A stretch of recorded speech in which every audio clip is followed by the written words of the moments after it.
Hello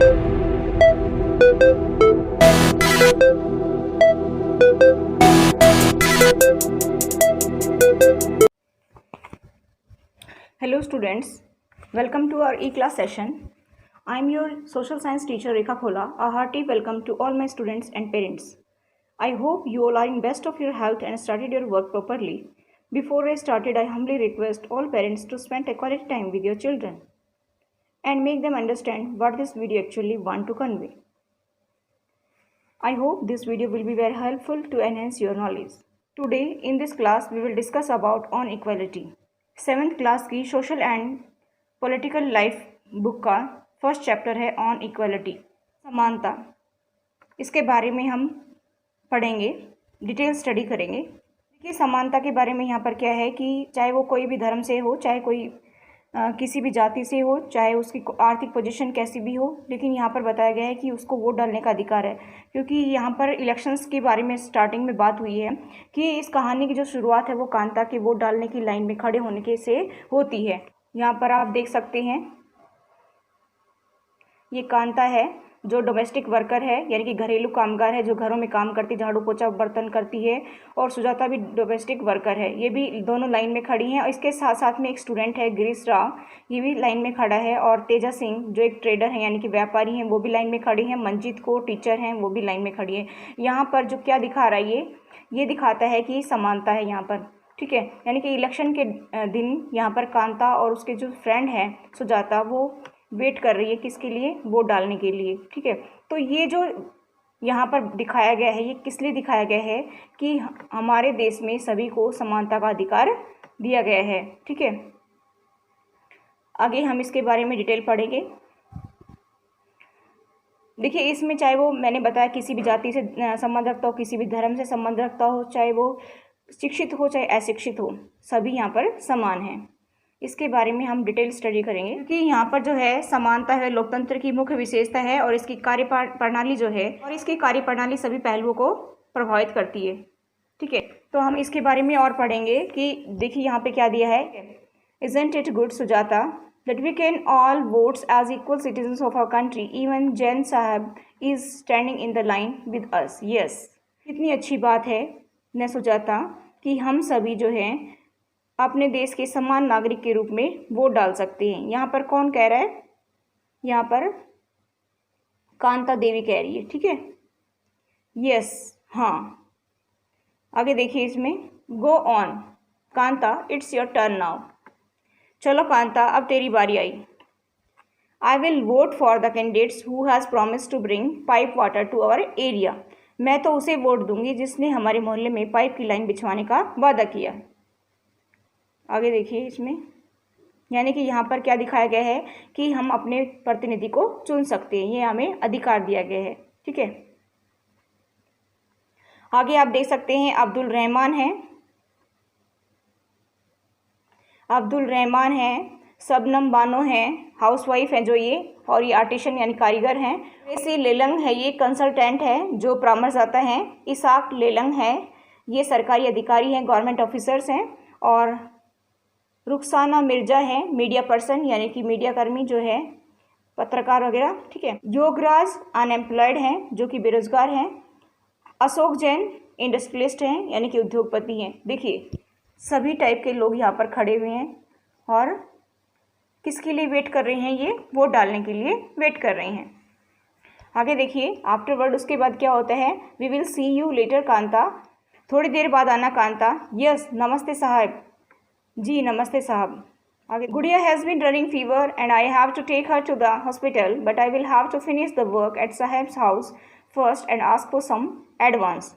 गुड़िया को बहुत तेज़ बुखार है और उसे अस्पताल लेकर जाना है, पर पहले क्या करना है, मुझे घर जो है साहब के घर का काम करना है और उसके बाद मैं उनसे पैसे उधार लेकर आऊँगी, ठीक है। आगे देखिए इसमें, एट होम घर पर क्या होता है, देखिए here have some of this, you will feel better, and when I get back in the evening we will go to the hospital, okay। यानी कि ये पी लो, वो किससे कह रही है, अपनी बेटी से कह रही है, कुछ अच्छा लगेगा तुझे और मैं शाम को लौटूंगी तो हम अस्पताल चलेंगे, ओके, ठीक है। इट्स नो वंडर दैट गुड़िया false ill, often the Basti is never clean. गुड़िया बार बार बीमार नहीं पड़ेगी तो क्या होगा, इस गंदे मोहल्ले में तो कभी साफ सफाई होती ही नहीं है। यहाँ पर देखिए लेफ्ट साइड में make sure to do the corners properly, यानी कि कोनों की सफाई अच्छे से करना। Here's your advance Kanta but don't make a habit of it. मतलब कांता ने अपने मालिक से जो है पैसे मांगे थे, तो कांता को एडवांस दिया जा रहा है, लेकिन वो कह रहे हैं कि उनके मालिक कि ऐसे पैसे मांगने की आदत मत डालना, समझी। नो मैडम, जी मैडम, नहीं मनाऊंगी। नो मैडम मतलब ऐसा हैबिट नहीं बनाऊंगी, ठीक है। That evening just few more minutes बेटी।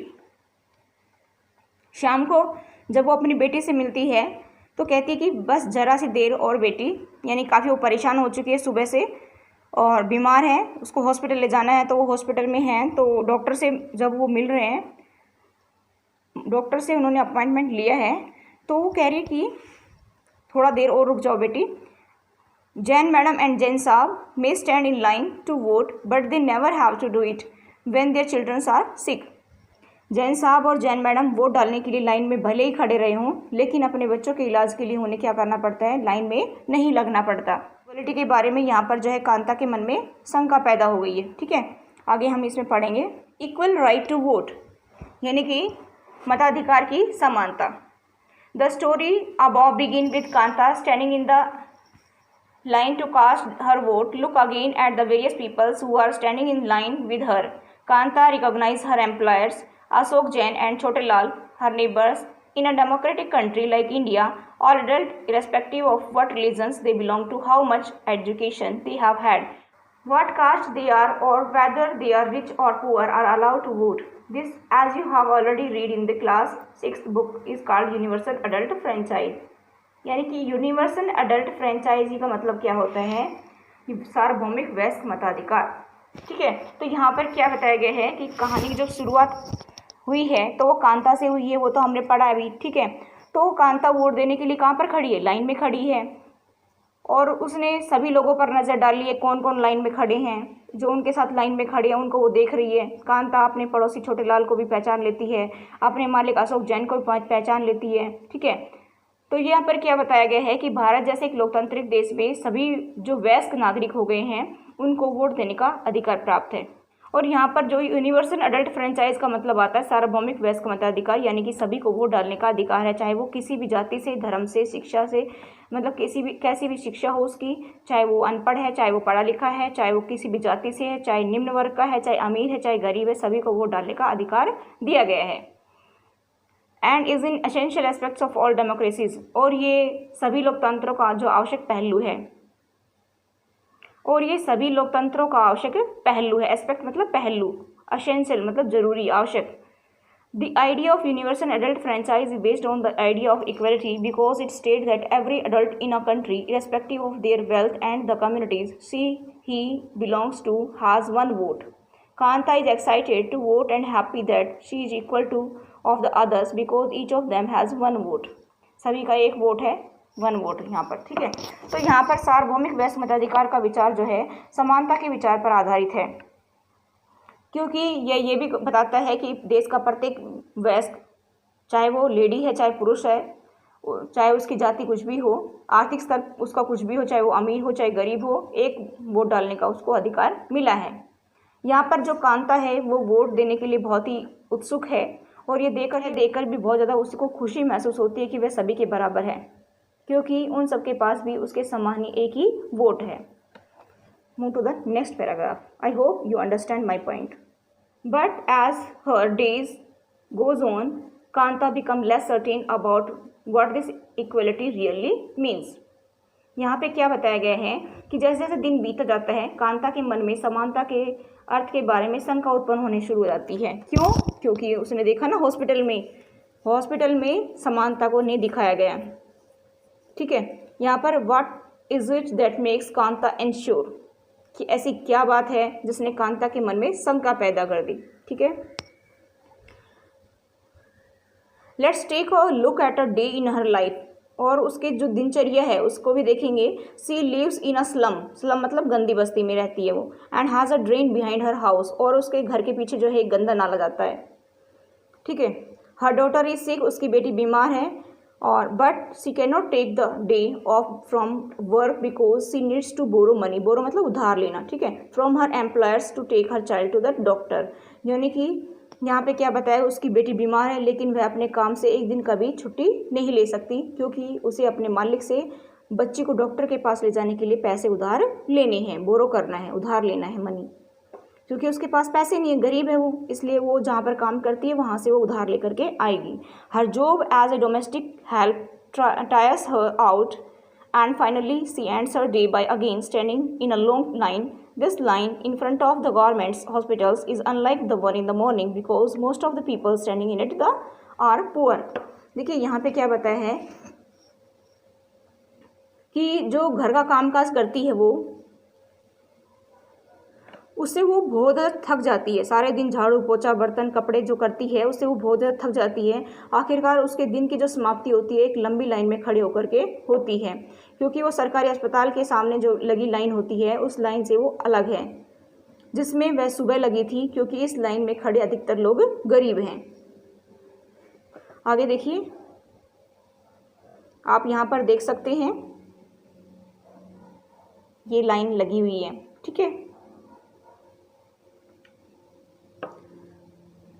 अदर काइंड्स ऑफ इक्वालिटी, अन्य प्रकार की असमानताएं। Kanta is one of many peoples who live in democratic India and who have the right to vote but whose daily living and working conditions are far from equal. Apart from being poor, people in India experience inequality in different ways. यहाँ पे क्या बताया गया है कि कांता उन अनेक लोगों में से एक है जो भारतीय लोकतंत्र में रहते तो हैं और जिन्हें मताधिकार प्राप्त भी है, और जिनका दैनिक जीवन है और कार्य करने की जो स्थितियाँ हैं वो काफ़ी समानता से दूर हैं, मतलब समानता से वो काफ़ी दूर हैं। Apart from being poor, people in India experience inequality in different veg. यानी कि गरीब होने के अलावा भारत में जो है लोगों के अन्य अनेक कारण भी हैं जिसमें असमानता का सामना करना पड़ता है। Let us see what this means by reading the two stories given below. Each of these is based on real incident in people's lives and reflect the different kinds of inequalities that exist in India. यहाँ पे क्या बताया है कि बात कही गई है उसमें दो कहानियों को पढ़ करके हम समझ सकते हैं कि ये दोनों ही जो वास्तविक घटनाओं पर आधारित हैं, जो इंसिडेंट है ना, घटनाएं, रियल इंसिडेंट यानी कि वास्तविक घटनाओं पर आधारित हैं और भारत में जो होने वाली विभिन्न प्रकार की असमानताओं पर भी ये प्रकाश डालती है। इनइक्वालिटीज का मतलब होता है असमानता। यहाँ पर नेक्स्ट पैराग्राफ है, one of the more common forms of inequality in India is a caste system. If you live in rural India, your caste identify is something that you are probably learn or experience very young. देखिए हमारे देश में जो शुरू से ही असमानताएं देखी गई हैं, एक जातिगत व्यवस्था है, यानी कि India is a caste system. If you live in rural India, your caste identify is something that you probably learn or experience very young. यानी कि आप ग्रामीण भारत में निवास करते हैं तो जातिगत पहचान का अनुभव शायद बहुत छोटी उम्र में ही हो जाता है, ठीक है। If you live in urban India, urban मतलब शहरी, अगर आप शहरी भारत में रहते हैं तो some of you might think that peoples no longer believe in caste. तो शायद ये सोचेंगे कि लोग अब जात पात में विश्वास नहीं रखते हैं, लेकिन अगर आप रूरल एरियाज़ में रहते हैं यानी ग्रामीण भारत में रहते हैं तो जात पात का जो है आपको छोटी उम्र में ही पता चल जाता है। But just look at these matrimonial shown from a leading English newspaper and you will see how important the issue of caste continue to be in the minds of highly educated urban Indians. देखिए matrimonial का मतलब होता है वैवाहिक जो विज्ञापन दिए थे ना समाचार पत्र में, न्यूज़पेपर में, तो यहाँ पर बताया गया है कि उस पर एक प्रमुख समाचार पत्र के जो वैवाहिक विज्ञापन के कॉलम को देखिए तो आपको पता लग जाएगा कि जो उच्च शिक्षा प्राप्त शहरी भारतीयों के दिमाग में भी जाति कितना महत्वपूर्ण है, ठीक है। Now let us read a story about the experiences of A Dalit child attending school. You have already read about Dalit in the class 6th book. Dalit is a term that the so called Dalit is a term that the so-called lower caste used to address themselves. Dalit means broken, and by using this word lower caste and pointing to how they were and continue to be seriously discriminated against. यहाँ पे क्या बताया गया है कि हम एक story के माध्यम से पढ़ें तो देखिए एक दलित बच्चे के अनुभव के बारे में कि जो हमने 6th क्लास में पढ़ा है। हम एक कहानी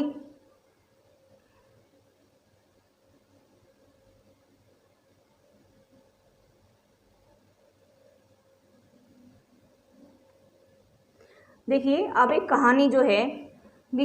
एक कहानी स्कूल जाने वाले एक दलित बच्चे के अनुभव के बारे में पढ़ें तो देखिए हमने पिछली कक्षा में पढ़ा है 6th क्लास में कि यहाँ पर दलित वर्ड जो यूज़ हुआ है, Dalit is a term that so called lower caste use to address themselves, यानी दलित एक ऐसा शब्द है जो निचली कही जाने वाली जाति के लोग खुद को संबोधित करने के लिए प्रयोग में लाते हैं।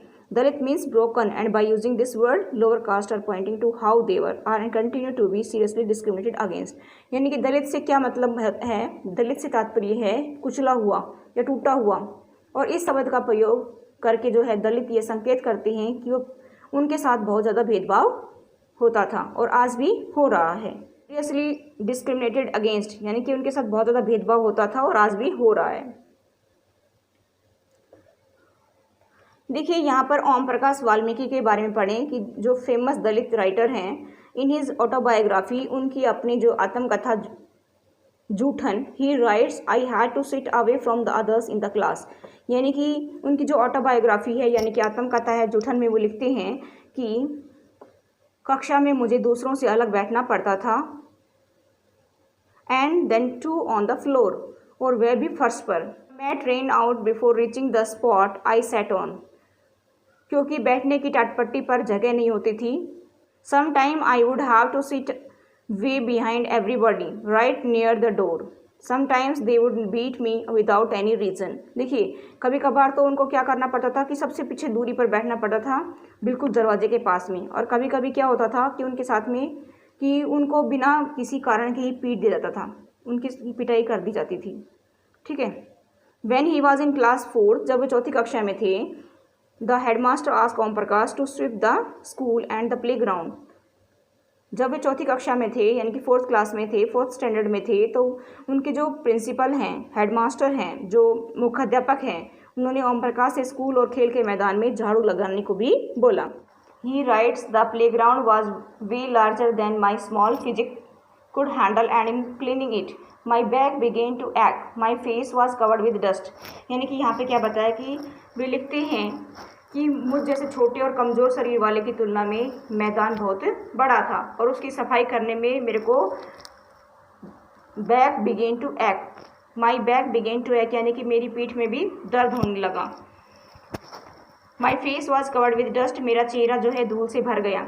Dust had gone inside my mouth, और जो धूल है मेरे मुंह के अंदर तक चली गई। The other children's in my class were studying and I was sweeping, मेरी कक्षा के अन्य बच्चे पढ़ रहे थे और मैं झाड़ू लगा रहा था। Headmaster was sitting in his room and watching me, मुख्याध्यापक अपने कमरे में बैठे मुझे देख रहे थे। I was not even allowed to get a drink of water, मुझे एक बार पानी पीने की भी आज्ञा नहीं दी गई। I swept the whole day from the doors and windows of the school's rooms, the eyes of the teachers and the boys saw this spectacles, यानी कि मैं दिन भर झाड़ू लगाता रहा, स्कूल के कमरों की खिड़की और दरवाज़ों से लड़के और शिक्षक ये तमाशा देख रहे थे। Om Prakash was made to sweep the schools and the playgrounds for the next couples of days, and this only came to an end when his father, who had happened to passing by, saw his son sweeping। यानी कि ओम प्रकाश से अगले 2 दिन तक खेल के मैदान और स्कूल में झाड़ू लगवाई गई। ठीक है, और यह लगातार ये कार्यक्रम चलता रहा। जब उधर से जो है उनके पिता गुजर रहे थे तो उन्होंने देखा कि उसका बेटा झाड़ू लगा रहा है। He confronted the teachers and then walking away from the schools holding Om Prakash's hand, he said loudly for all of them to hear। यानी कि उन्होंने शिक्षकों का साहसपूर्वक सामना किया, वो टीचर के सामने आए और उन्होंने साहसपूर्वक उनका सामना किया और ओम प्रकाश का हाथ पकड़ करके स्कूल से बाहर ले जाते हुए बहुत तेज़ स्वर में उन्होंने सबको सुनाते हुए कहा, you are a teacher so I am leaving now, तुम एक शिक्षक हो इसलिए अभी मैं जा रहा हूँ। But remember this much master, he will study right here in this school. परंतु टीचर्स इतना याद रखना, ये यहीं पढ़ेगा इसी स्कूल में। And not just him but there will be more coming after him. और ये अकेला नहीं, इसके बाद और भी बहुत से यहाँ पढ़ने आएंगे। Second story is based on an incident that took place in one of India's large cities and is common practice in most part of the country. It is a story about Mr. and Mrs. Ansari who were looking to rent an apartment in the city. They had the money and so paying the rent was no problem. They went to a property dealer for help to find a place. The dealer informed them that he knew about quite a few apartments that were available for rent. देखिए दूसरी story क्या है कि ऐसी घटना पर आधारित है। इंसिडेंट मतलब घटना, ऐसी घटना पर आधारित है जो भारत के एक बड़े शहर में घटी थी और देश के ज़्यादातर हिस्सों में ऐसा होना एक आम बात है। ठीक है। It is a story about Mr and Mrs Ansari who are looking to rent an apartment in the city. जो शहर में, देखिए यह कहानी किसकी थी? श्रीमान और श्रीमती अंसारी की है, जो शहर में किराए पर एक मकान लेना चाहते थे। They had the money and so paying the rent was no problem. उनके पास पैसे थे, वो बहुत पैसे वाले थे, इसलिए किराए की कोई समस्या नहीं थी। They went to a property dealer for help to find a place. वे मकान ढूंढने में सहायता लेने के लिए एक प्रॉपर्टी डीलर के पास गए। देखिए डीलर ने उनको बताया कि कई खाली मकानों के बारे में वह जानता है जो किराए पर उन्हें मिल सकते हैं। They visited the first apartment and the Ansaris like it very much. यानी कि वे पहले मकान देखने गए, अंसारी दंपत्ति को मकान बहुत अच्छा लगा। डिसाइड टू टेक इट, और उन्होंने निर्णय कर लिया उसको लेने के लिए। However when the landlady found out their names she made an excuse about how she could not rent the house to someone who ate meat because the building did not have any non vegetarian residents. यानी कि इसमें क्या बताया कि मकान मालिक ने उन्हें, फिर जब मकान मालिक ने उनके नाम सुने तो वह बहाने बनाने लगा कि वो मांसाहारी लोगों को मकान नहीं दे सकता, क्योंकि उस बिल्डिंग में कोई भी मांसाहारी व्यक्ति नहीं रहता था। Both the Ansaris and the property dealers were surprise to hear this because they could smell fish being cooked in the neighbours house. देखिए यहाँ पर जो अंसारी दंपत्ति हैं, यानी कि मिस्टर और मिसेस अंसारी जो हैं और जो प्रॉपर्टी डीलर हैं, दोनों ये सुनकर के बहुत ज़्यादा हैरान रह गए, क्योंकि पड़ोस से ही क्या आ रही थी कि एक मछली पकने की गंध आ रही थी। ठीक है। The same excuse was repeated in the second and the third apartments. और उनके सामने उन दूसरे और तीसरे मकानों में भी जो उन्होंने पसंद किए थे, किसने? मिस्टर और मिसेस अंसारी ने। यही बहाना उन्होंने बनाया कि यहाँ पर मीट नहीं पकाना, ठीक है, कोई फिश नहीं पकेगी यहाँ पर। Find the property dealers told them that they might want to change their names and call themselves Mr and Mrs Kumar. The Ansaris were reluctant to do this and decided to look some more. In the end, it took a whole month of looking at apartments before they found a landlady who was willing to give them a place on rent. देखिए जो property dealer है, अंत में finally क्या हुआ कि property dealer ने उन्हें समझा दिया कि आप अपने नाम चेंज कर लीजिए। ठीक है, आप अपना नाम मिस्टर और मिसेस अंसारी से बदल करके मिस्टर और मिसेस कुमार रख लीजिए। ठीक है। तो अंसारी जो दंपत्ति है, यानी कि मिस्टर और मिसेस अंसारी, उन्होंने मना कर दिया, वो इसके इच्छुक नहीं थे कि हम अपना नाम चेंज करें, और उन्होंने ये डिसाइड किया कि कुछ और मकान हम देखना चाहेंगे। ठीक है। अंत में क्या हुआ कि लगभग 1 महीने तक ढूंढने के बाद में उन्हें एक मकान मालकिन मिली, लैंडलेडी मतलब मकान मालकिन मिली, who was willing to give them a place on rent, जो उन्हें किराए पर मकान देने को तैयार हो गई। Recognizing dignity, मानवीय गरिमा का मूल्य। You have understood by now that the caste we are born into, the religion we practice, the class backgrounds we come from, whether we are male or female, these are often things that determines why some people are treated unequally. Om Prakash Valmiki and the Ansari are being treated unequally on the basis of differences of caste and religion. देखिए अब तो आप ये समझ गए होंगे, आपने देखा भी मिस्टर और मिसेस अंसारी के बारे में, ओम प्रकाश वाल्मीकि के बारे में। ठीक है। तो यहाँ पर कुछ लोगों के साथ में असमानता का व्यवहार भी केवल इस कारण होता है कि उनका जन्म किस जाति में हुआ है, किस धर्म में हुआ है, किस लिंग में हुआ है, और वे उच्च वर्ग के हैं या निम्न वर्ग के हैं या मिडिल कास्ट के हैं, ठीक है, मध्यम वर्ग के हैं। तो ये सब चीज़ देखते हैं। और यहाँ पर जो ओम प्रकाश वाल्मीकि और अंसारी हैं उनके परिवार के साथ में असमानता का व्यवहार धर्मगत और जातिगत कारण से हुआ, ठीक है, कास्ट और रिलीजन के कारण हुआ। I hope you are getting my point. Move to the next paragraph. When persons are treated equally, their dignity is violated. जब लोगों के साथ असमानता का व्यवहार होता है तो उनकी आत्मसम्मान को ठेस पहुंचती है। डिग्निटी मतलब आत्मसम्मान, ठीक है। Dignity of both Om Prakash Valmiki and the Ansari was violated because of the way in which they were treated. यानी कि ओम प्रकाश वाल्मीकि और अंसारी दंपत्ति के साथ में जो व्यवहार किया गया था, इससे क्या हुआ कि उनकी गरिमा को बहुत ज़्यादा ठेस पहुंची, उनके मान सम्मान को बहुत ज़्यादा ठेस पहुंची। By picking on him and making him sweep the school. Om Prakash Valmiki को उनकी जाति के कारण स्कूल में झाड़ू लगवा करके टीचर्स ने और छात्रों ने उनके आत्मसम्मान को बुरी तरह से आहत किया था। कि जो बच्चा होने के कारण क्या हुआ कि ओम प्रकाश वाल्मीकि खुद इस बारे में ज़्यादा कुछ नहीं कर सके। It was his father who, on seeing his son sweep, felt angry by this unequal treatment and confronted the teachers. The Ansari dignity was also hurt when persons refused to lease their apartment to them. However, when the property dealer suggested that they change their name, and it was their dignity or self-respect that made them refuse this suggestion. देखिए यहाँ पे क्या बताया गया है कि जब उनके पिता ने अपने बेटे को झाड़ू लगाते हुए देखा, क्योंकि वो वहाँ से गुजर रहे थे, तब उन्होंने देखा कि उनका बेटा झाड़ू लगा रहा है, तो उनके आत्मसम्मान को बहुत ज़्यादा ठेस पहुँची। और जो ये बुरा व्यवहार हो रहा था उसके बेटे के साथ में, यानी कि असमानता का जो व्यवहार हो रहा था, उससे उनको बहुत ज़्यादा गुस्सा आया और उन्होंने टीचर्स के समक्ष जो है विरोध प्रकट किया, ठीक है। जब लोगों ने यहाँ पर देखिए, और यहाँ पर अंसारी की बात हो रही है कि जब लोगों ने अंसारी दंपत्ति को यानी कि मिस्टर और मिसेस अंसारी को मकान किराए पर देने से इनकार कर दिया, तब उनके सम्मान को भी काफ़ी ठेस पहुँची। जब प्रॉपर्टी डीलर ने उन्हें नाम बदलने का सुझाव दिया, तब उनके आत्मसम्मान ने उन्हें ऐसा करने से मना कर दिया।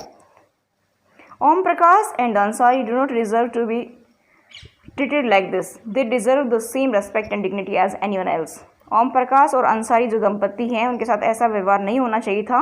वे उसी सम्मान और गरिमा के हकदार थे जो किसी दूसरे व्यक्ति को मिलती है। ये बात सही भी है क्योंकि समानता का अधिकार सभी को मिला हुआ है। Of this lesson next video में। That's all for today. Thank you. Have a nice day.